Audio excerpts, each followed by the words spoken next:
Hello friends, welcome to a new video. This video is going to be my best reads of 2025. I have them all here on my laptop, so I thought we could just chat and go through the books that I've read this year. These are going to be my highly rated books, so I went all through my Fable and I think it's like 3.75 to 5 stars. I'm not entirely sure what all the ratings are, but let's get into it. The first book that I have, which is the first book that I read this year, is Dead of Winter by Darcy Coates. I gave it 5 stars. It is about a group of strangers who are trapped in a remote snowbound cabin in the Rocky Mountains. And then that is when they realize that one of them is a serial killer and is slowly picking them off one by one. And this is not a spoiler because it's on the back of the book, but after the first night of them like getting lost and finding the cabin, they wake up the next morning to find their like tour guide's head on the tree outside the cabin. So if you really want a nice spooky read, I really liked it. I still read it in January, so it was like still cold and it worked for the winter time. But I even had my boyfriend listen to it and he really liked it. So 5 stars for that one. Next, I have All Roads Lead Here by Mariana Zapata. This is the first Mariana Zapata book I ever read. I got this book recommendation from Heather McClary. In one of her videos, she was reading it and it looked really interesting, so I had to pick it up for myself.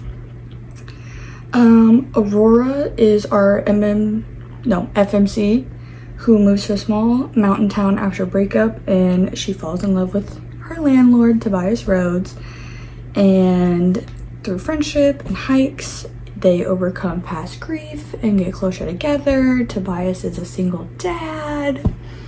It truly is just the coziest read. You can read it whenever. Like I read this probably in January. It was not hiking weather. It was not like, it's just if you want a nice cozy read it. And I have Wild Eyes by Elsie Silver. I am slowly starting to not care so much about I think this is the Rose Hill Ranch series.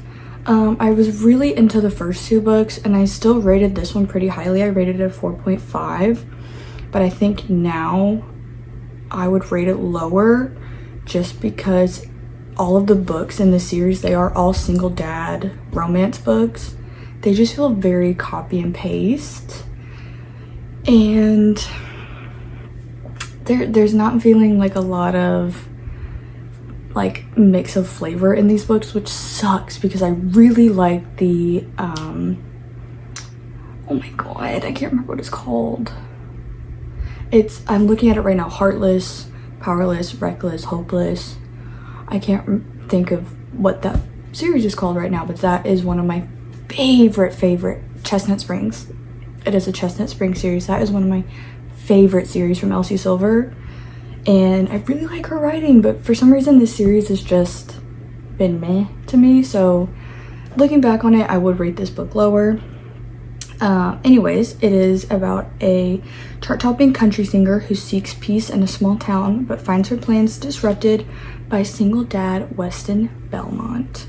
I will say reading it was better, but I did listen to it, and there's a part where the girl, because she is a country singer, sings a song, and in the audiobook it's like legitimately her singing. Did not vibe with that one. Then we have The Love Hypothesis by Ali Hazelwood. Love an Ali Hazelwood book. She was popping them out this year, let me tell you. I don't know what was in her this year, but she was just popping out books left and right. I gave this 4.5. So PhD candidate Olive Smith starts a fake relationship with notoriously grumpy Professor Adam Carlson to convince her best friend she's moved on from her ex. I think this is the one that they're making a movie about with Lily Reinhart, and I can't remember his name, but he's in a lot of the Hercule Poirot movies. I'm really excited for that movie. This is something I was thinking about, is maybe lowering my reading goals, because I had my reading goal this year at 60 and I made it, but I feel like I read so many books that looking back on the books that I read back in January, I don't really remember a lot of them. Like The Love Hypothesis, I remember it. I remember liking it, but like if you ask me any specific details about it, could not tell you, which really sucks because I love all the books, not all the books that I read obviously, but I love reading, and so I want to consume all this media, but I feel like I'm consuming just a little bit too much media. But that's a topic for another time. We have The Ex-Hex by Erin Sterling. I rated this a 3.75. I think it's one of the lowest ratings on this book, on this list, but I did really love this book. It is a trilogy. The Ex-Hex is my favorite out of the trilogy. I think I really liked the second one as well, and then the third one just kind of fell off for me. But I would rate this one higher now. That it is about a witch who hexes her ex-boyfriend, only for the curse to backfire and cause chaos in their small town, leading to a second chance romance. Highly recommend this for when it becomes October, or if you just have a witchy vibe all year round.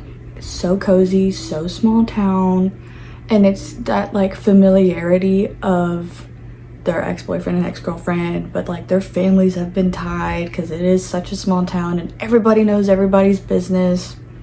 Loved it. Next we have Lost and Lassoed by Lila Sage. I gave this a 4.75. I will say it's not my favorite of the series, but I did love the push and pull of the characters because it is an enemies to lovers. So Teddy and Gus are enemies to lovers who are forced to work together on his ranch for the summer, leading to an unexpected romance.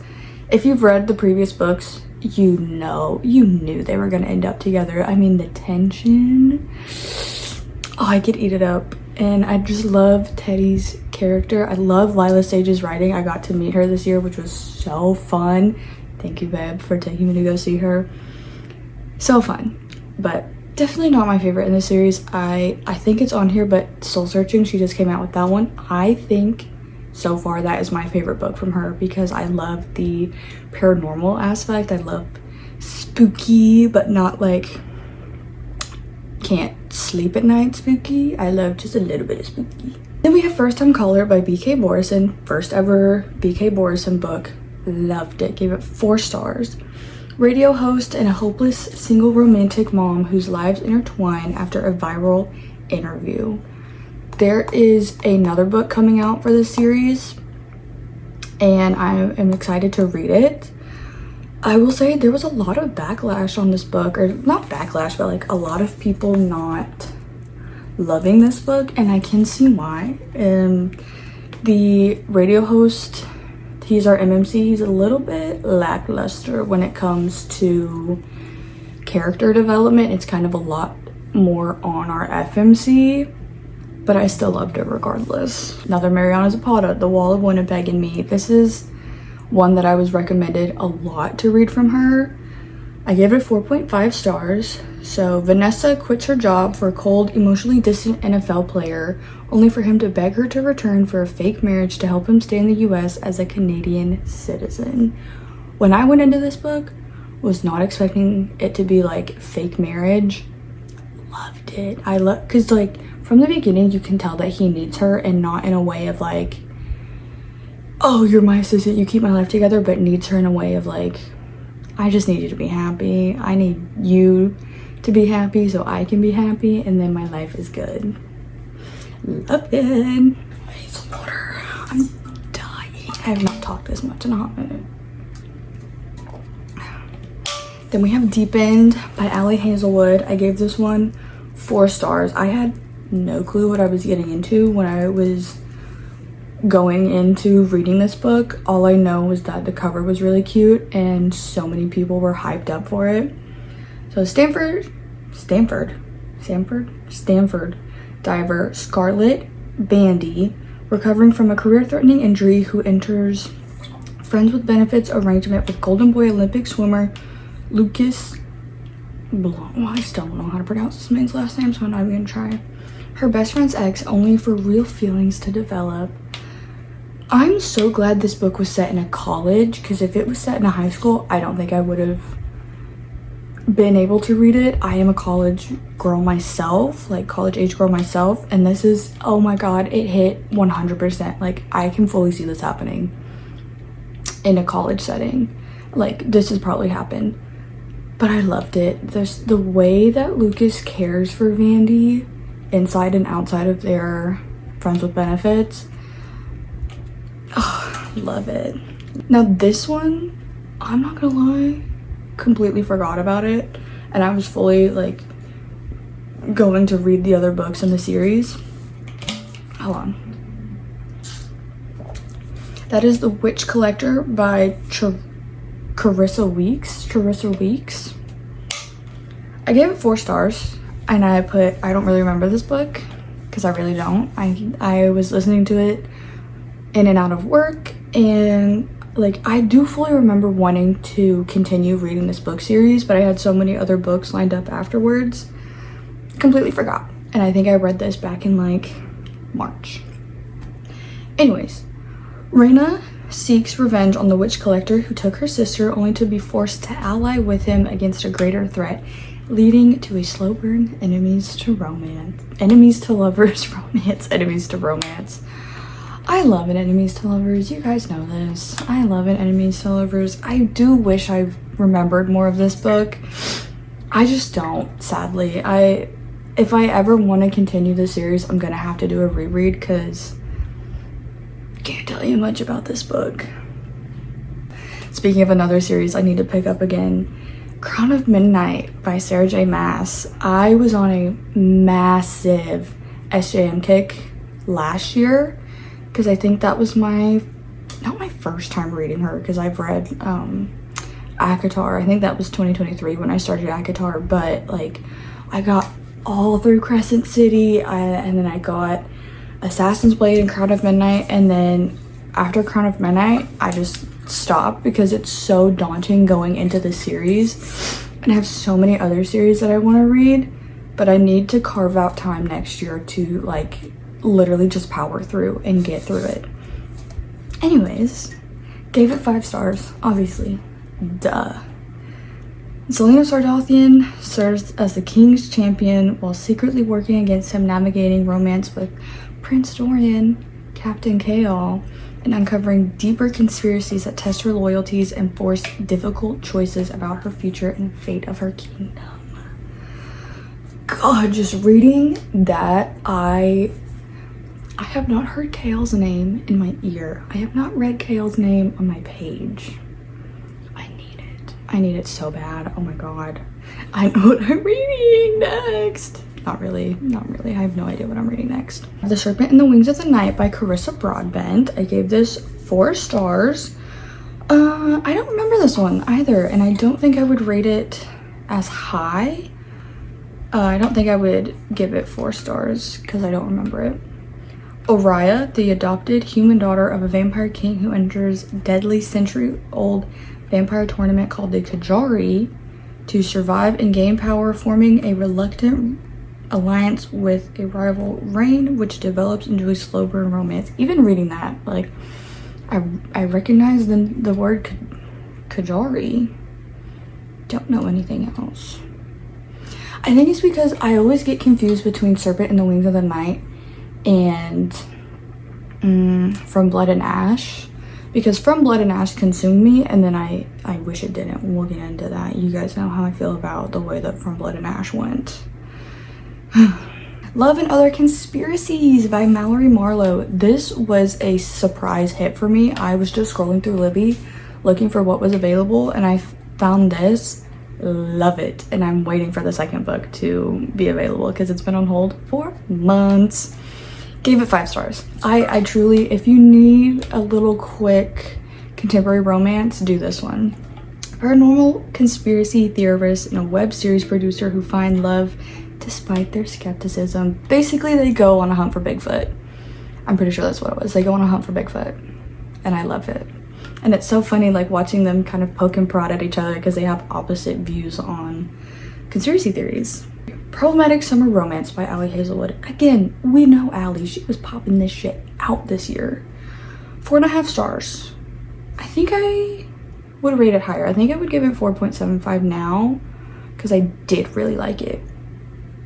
23-year-old grad student Maya and her brother's 38-year-old best friend Connor get stuck together at a destination wedding in Sicily, leading to a summer fling despite their significant age gap and power imbalance. You guys know I love an age gap. Power imbalance? Not so much. Age gap? Older men? Hey babe, I'm looking at you. Love this one. Again, just another, I did a lot of contemporary romances this year. Go for it. If you want something easy, if you want something that's gonna feel like a breath of fresh air, because this is summer, romance, wedding, destination getaway. If you're going on a destination getaway, recommend reading this. Just, it feels like the best way I'm going to describe this, and it's probably not going to make sense for a lot of people, sniffing an orange.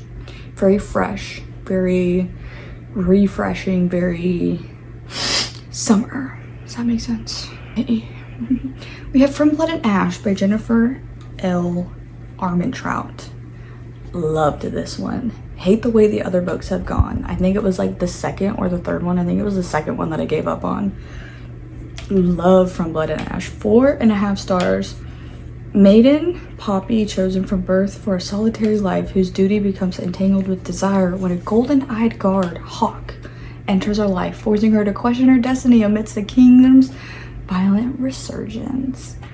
This had so many twists and turns and foreshadowing and going back and looking at things and truth being revealed and secrets and people you didn't think, and so good. So freaking good. Highly recommend just reading this book. Do not read the other books because I hate it. The thing that I hated about it is it was too smutty. Like, we're in the middle of a war and we're getting it on after I just killed someone. Smutty. Hate that. Love this one because this one is all about the like gaining your trust and then right at the last minute, wow. Loved it. How to End a Love Story by Yulin Kwong. 4.5 stars. Love this one too. Just another, this one hits because this one, let me read it. Two writers, Helen and Grant, who have a complicated past involving a tragic accident that killed Helen's sister. They are forced to work together on a TV adaptation of Helen's book, reigniting their chemistry and forcing them to confront their unresolved history and grief. That is why this book hits, because Helen's sister, I don't think this is a spoiler. If it is, I'm so sorry.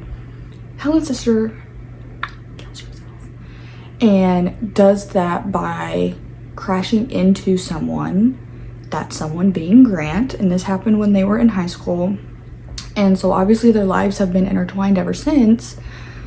So there's that they have to work through, plus Helen and her parents, like not Helen and her parents, Helen's parents trying to accept the fact that she is with Grant. I love this book. I love this book. Another one that gets you, and that got me, and I read these back to back. Promise Me Sunshine by Cara Bastone. Gave this one 4.5 stars. A young woman, Lenny, who is grieving the loss of her best friend Lou, and a grumpy stranger, Miles, who offers to help her live again in exchange for her help with his niece, Ainsley, and his complicated relationship with his sister, Reese.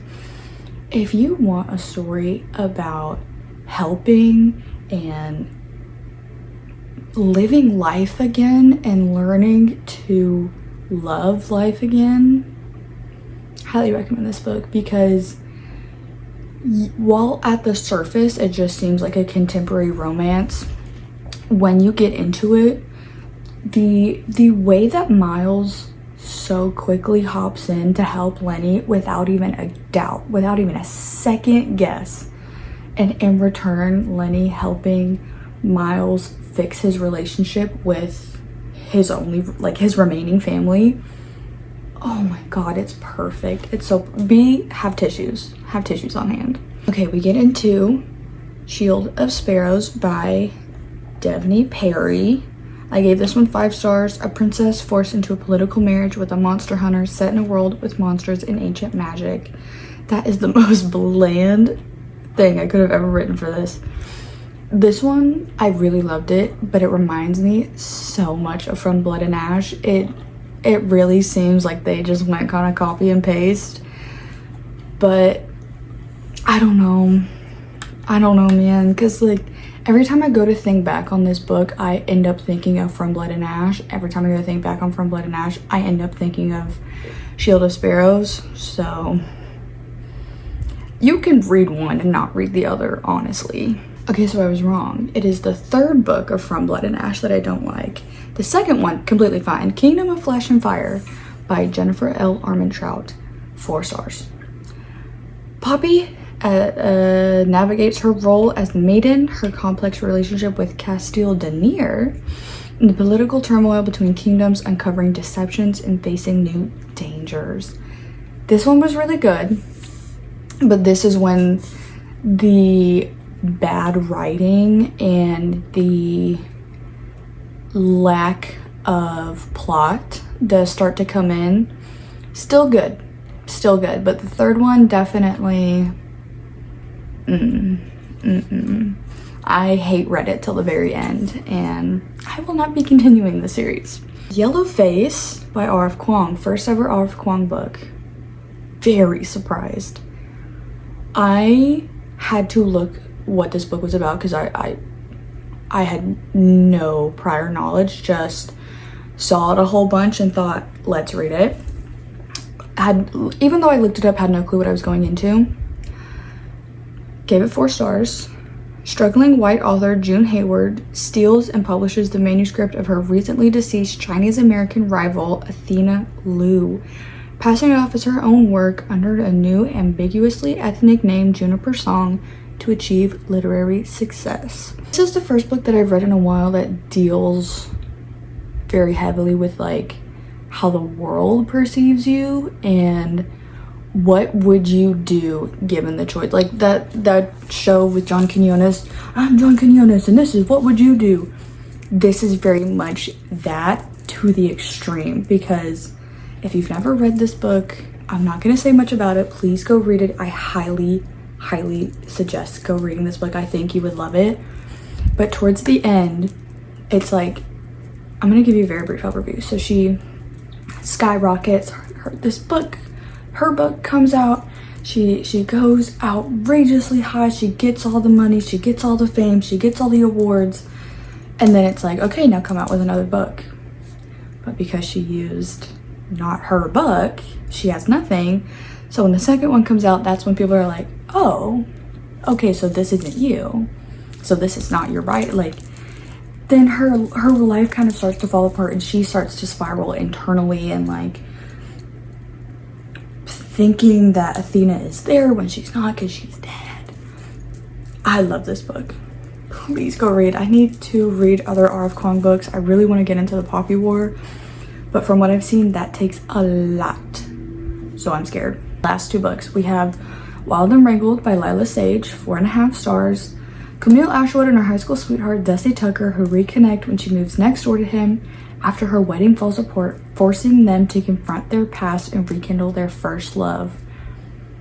This is going to be my second favorite book of Lila Sage, and I have read, I think, every single book that Lila Sage has come out with. Love her as an author. I think she's my favorite author. The only thing about this book that I think I was not the biggest fan of was just, and I know it's not really insta-lovey because they're like childhood lovers, but just how hard Dusty rode for Cam when sometimes Cam was not the best person to be riding that hard for. Regardless, read it. Last book, Soul Searching by Lila Sage, 4.5 stars. Photographer Collins Cartwright and upholsterer Brady Cooper, who are brought together in Wyoming by supernatural forces, including ghosts that have always been Collins' companions. I love this book. I do wish there was a little bit more on Collins and her photography, because this whole thing is like she's struggling with her photography, doesn't want to pick up her camera, blah blah blah. I wish there was a little bit more in the ending of she finds her groove again with Brady and she picks up her camera and whatever. I love this book. I love the supernatural elements to it. I loved that like because Collins can see them and Brady can't, he was like, girl, you're crazy, who are you talking to? And then she was like, and who do you think moves your hammer every day? Love it. This by far is my favorite Lila Sage book. Okay, that is all 4 pages of my best reads of 2025. We had a lot of good reads. We had a lot of bad reads. We'll get into those in the next video. But if you've read any of these books or you want to read any of these books, please let me know in the comments below. Tell me what you think I have a bad take on, because there's probably a lot of books in here that I would rate lower now than when I did, because I always rate my books immediately after I read them because it's fresh in the brain. Or if you don't care, also let me know. But I will see you guys in the next video. Thank you so much for watching.